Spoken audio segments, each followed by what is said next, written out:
Uy, congrats! Aabot ka daw ng lifespan na 72 years. Pero ang tanong, ilang taon kaya dyan sa 72 years na yan ang healthy ka talaga at freely nakaka-move ka ng walang iniindang sakit?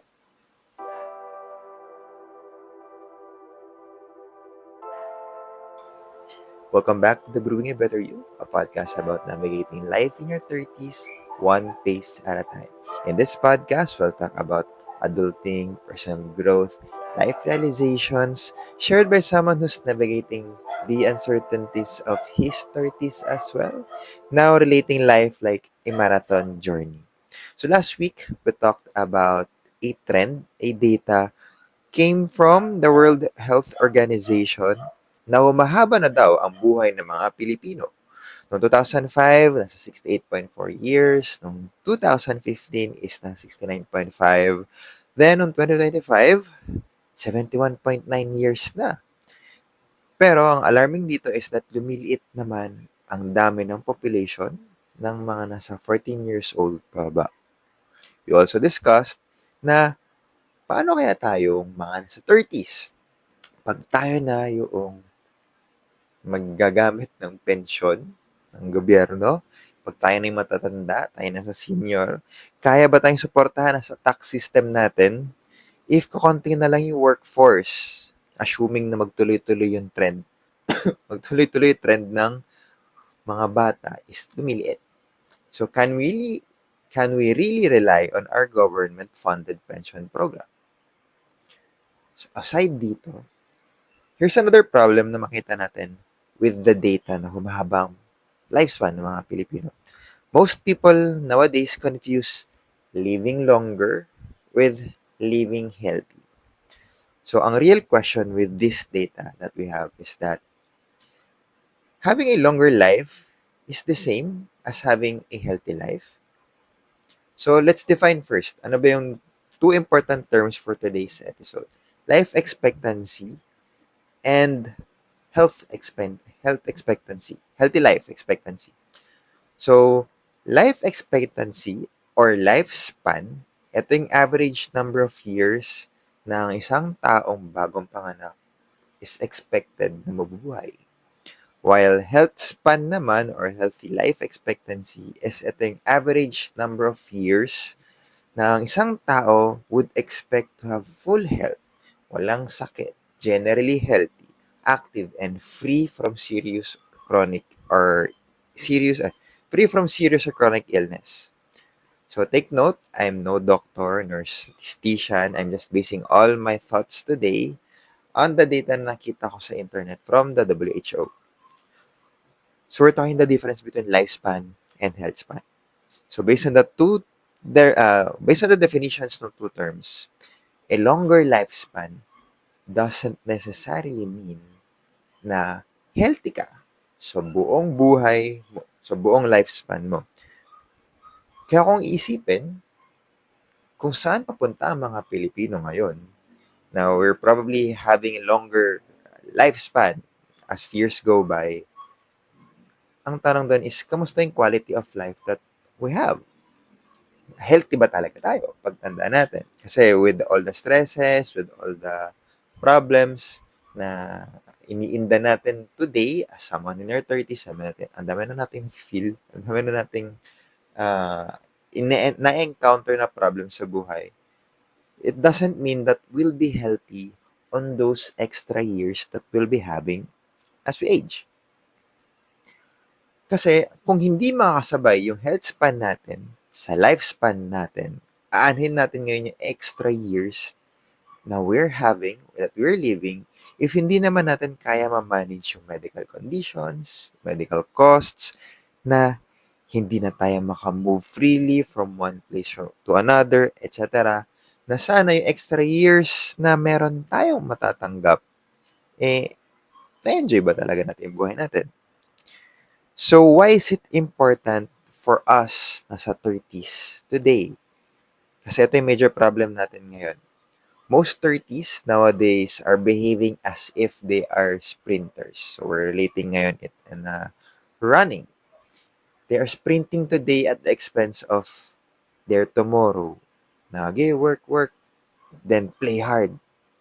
Pero yung play nila, medyo, nasasagad din yung health natin, yung physical health, mental health, social health.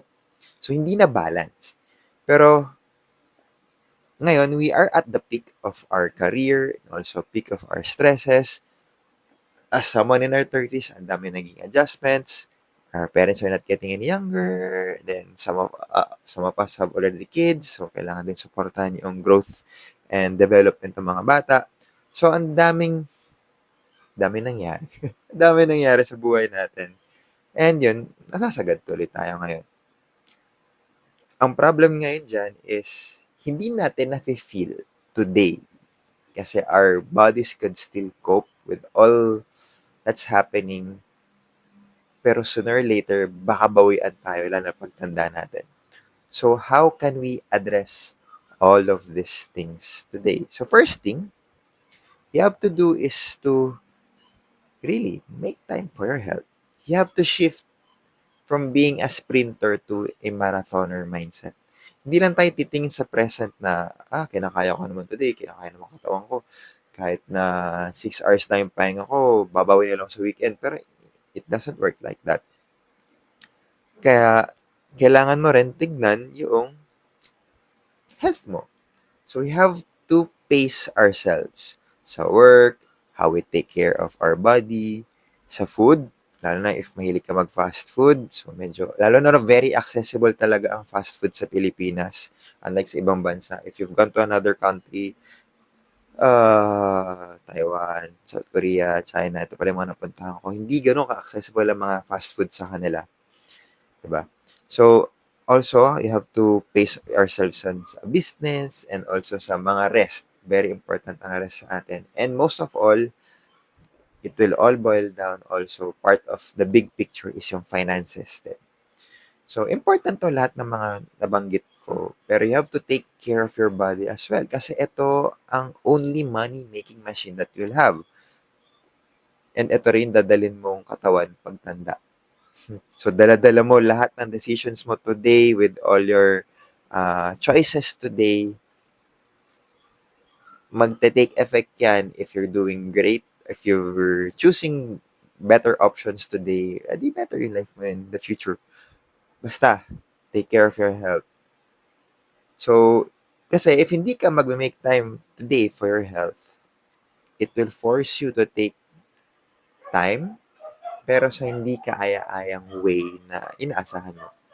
So that's our first line of defense. That's our first strategy. It's to take care of your health.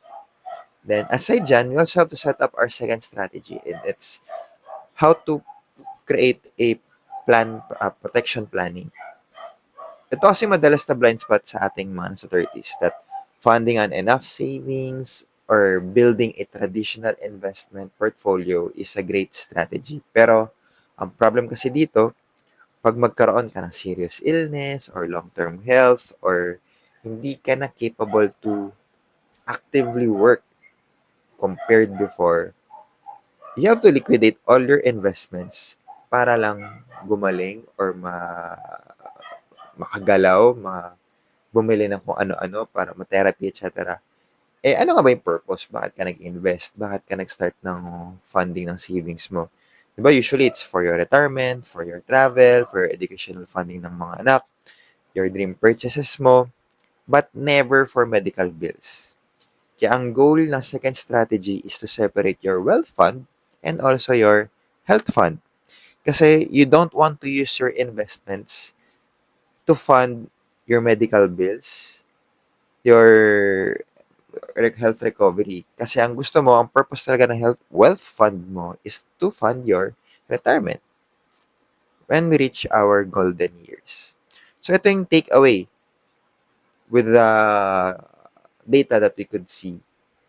You could search it sa WHO and I could also, lagi ko na lang sa link para makita nyo rin. So, insurance should not be passive or morbid kaya ka kumuha. Na kapag may mangyari lang masama, saka mo lang to may enjoy, na, medyo parang, kaya nagiging, ilag tayo sa topic about insurance eh. Kasi with AIA Philippines, we have also AIA Vitality, wherein we reward our clients who choose healthier options every day, from maintaining a healthy lifestyle to hitting their weekly fitness goals to their fitness milestones. Marerewardan ka on top of your insurance and health coverage. That is why yung two strategies na nabanggit natin is aligned with AIA Philippines, kasi this company will help you be rewarded with your healthier options today, with your healthier choices today, while ensuring that you will be covered hanggang mag 100 years old ka for your medical funds. And on top of that, if you want additional funds for your retirement, may iba pang plan for that. So if you want to stop guessing if enough na ba talaga yung coverage mo and how you could enjoy your insurance, hindi lang kapag may nangyari masama, you may message me directly so that you could know if okay ba yung coverage mo na, and as well as enjoy your insurance na hindi naman nagkakaroon pa ng sickness, accident, or untimely death. So we could set up a meeting online or face-to-face, and we could reassess everything that you currently have. And so more on this topic later. There are, I think, I could extract siguro mga 2 or 3 more topics with the graph na napag-provide natin. Lalo for us na sa 30s na we're really sandwiched. Maybe we'll talk about more on the sandwich generation and how it na alam natin we're aware pero nahihirapan. Ba't tayo nahihirapan with it? Ayun lang. So see you on our next episode.